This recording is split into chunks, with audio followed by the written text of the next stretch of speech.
All right, so as we're learning more about these devastating floods in Texas, Donald Trump thought that today, on the tarmac in New Jersey near his Bedminster club, would be a good time to finally address the crisis in depth. He hasn't really spoken about it all that much so far, and in this kind of impromptu Q&A he attacked Democrats, he blamed Joe Biden, he went after Elon Musk. It was a total catastrophe. So, I want to show you some clips from this press conference. And I want to start here because this has been the topic of a lot of conversation. A reporter asked Trump, "Are you investigating whether some of the cuts to the federal government left key vacancies at the National Weather Service?" And before we listen to what Donald Trump had to say, it is important to note that this has already been reported on, that key roles were vacant at the Weather Service offices in Texas. And according to the New York Times, crucial positions at the local offices of the National Weather Service were unfilled as severe rainfall inundated parts of central Texas on Friday morning,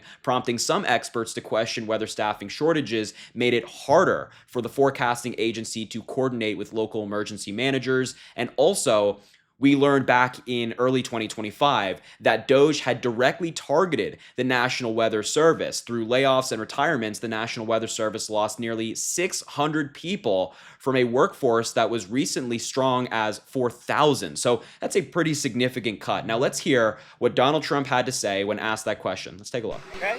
Are you investigating whether some of the cuts to the federal government left key vacancies at the National Weather Service or in the emergency coordination?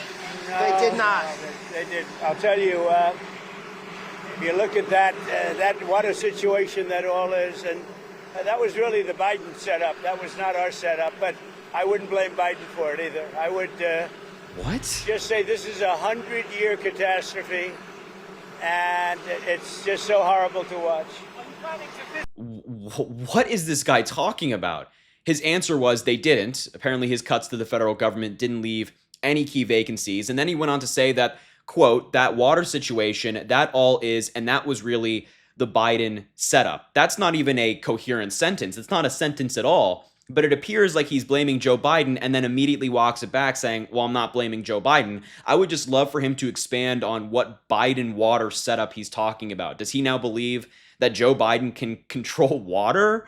He apparently controls rivers or the weather and can cause floods whenever he wants. I mean, what is this guy talking about? It is so gross how even in a catastrophe like this, he somehow finds a way to invoke Biden or Obama or Hillary Clinton or Kamala Harris, just some Democrat out there, to put the blame on them. And it just continued to get worse. He was later asked, do you think the federal government needs to hire back any of the meteorologists who were fired? And Donald Trump is like, no, I don't think so. Take a look. In light of the floods, do you think that the federal government needs to hire back any of the meteorologists who were fired in the last few months? I wouldn't know that. I really wouldn't. I would think not. This was the thing that happened in seconds. Nobody expected it. Nobody saw it.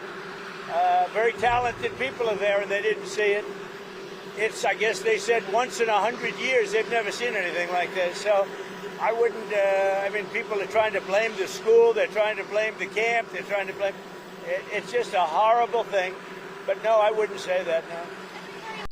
Yeah, I mean, it's absolutely a horrible thing. And that's why it's so gross that Donald Trump is even trying to blame Joe Biden even a little bit. And the idea of not having more meteorologists, especially as climate change affects our weather and our environment even more as the year goes on, is insane.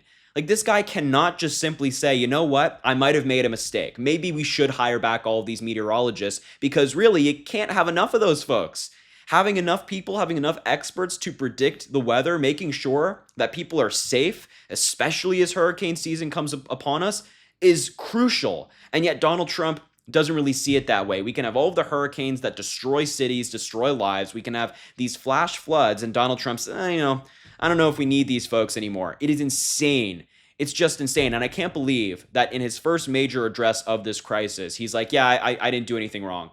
I don't think we should hire anybody back. I don't think we need more meteorologists. And this guy's just off his rocker. Let's get into the next clip where he was asked about visiting Texas. And I actually think his answer is decent here, but I wanted to show you this clip for a particular reason. Have a look. I would just say this is a 100-year catastrophe, and it's just so horrible to watch. Are you planning to visit Texas, Mr. President? Probably on Friday. We wanted to leave a little time. I would have done it today, but we'd just be in their way. Probably Friday. So I actually think that's perfectly fair. Visiting on Friday, leaving time for the disaster response is the right thing to do. But I show you this clip because this is the standard for all presidents. And do you remember back when the Hawaii wildfires happened under President Biden? Republicans were screaming at him for not visiting the day of, and Joe Biden was saying, "Well, hold on now. I'm waiting for people to, have the ability to clean up. We don't want to get in their way," bringing the Secret Service, the media, the whole 9 yards to Hawaii in the middle of a disaster response would only hurt their ability to recover. And Republicans freaked out at him for that. Donald Trump says the exact same thing, saying, "You know what, we want to leave a little bit of time, would have done it today, but don't want to be in their way." And Republicans applaud. They say, "Oh yes, genius, Mr. President." Joe Biden does that exact same thing. Apparently, it's the end of the world. So just watch on social media as no Republican demands that Donald Trump visits Texas right away, but they did the exact same thing with Joe Biden. Let's move on to this next clip where he finally kind of moved away from Texas and started talking about other topics such as Elon Musk creating his new quote-unquote America Party, which we've talked about on this channel. Take a look at his reaction to that announcement. Elon Musk starting a third party. I think it's ridiculous to start a third party. We have a tremendous success with the Republican Party. The Democrats have lost their way, but it's always been a two-party system.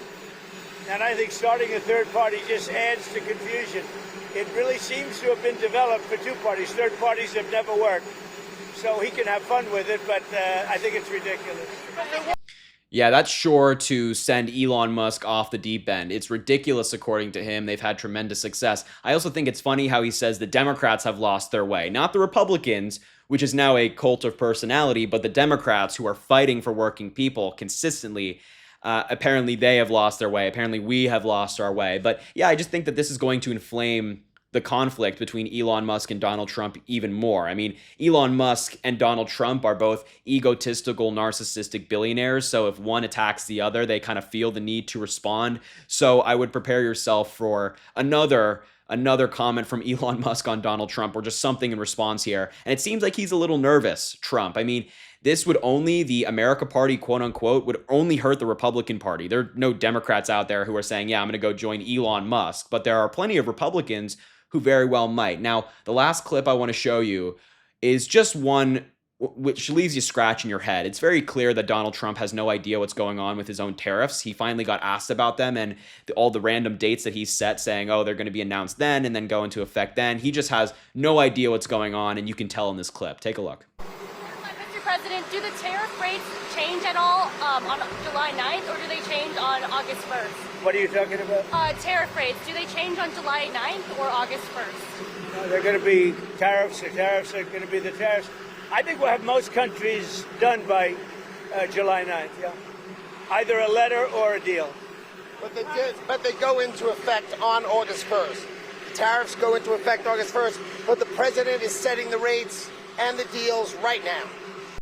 Yeah, so he had to have Howard Lutnick come in there and kind of save him because he just gave this weird answer. There are going to be tariffs. There are going to be tariffs. I think we'll have most countries done by July 9th. And the question was, do the tariff rates change at all on July 9th, or do they change on August 1st? He just has no idea what's going on with his own tariff plan. And there are some reports out there from Politico that now Donald Trump has just been doing this for theater, that there actually are going to be no tariffs. He's just kind of doing this to keep attention on him. And that's according to a new report on Politico, but that's a story for another day. So that was Donald Trump's press conference. As you can see, didn't go well. His response to Texas so far has really just been poor. But I guess I wouldn't expect anything less from Donald Trump. So I will leave the video there. Thank you so much for watching. I appreciate you being here very much. Make sure to subscribe to the channel down below. It goes an incredibly long way. Drop a like on the video, comment, let me know what you think about this press conference. And as I always say, I greatly appreciate you, and I hope you have an amazing rest of your day.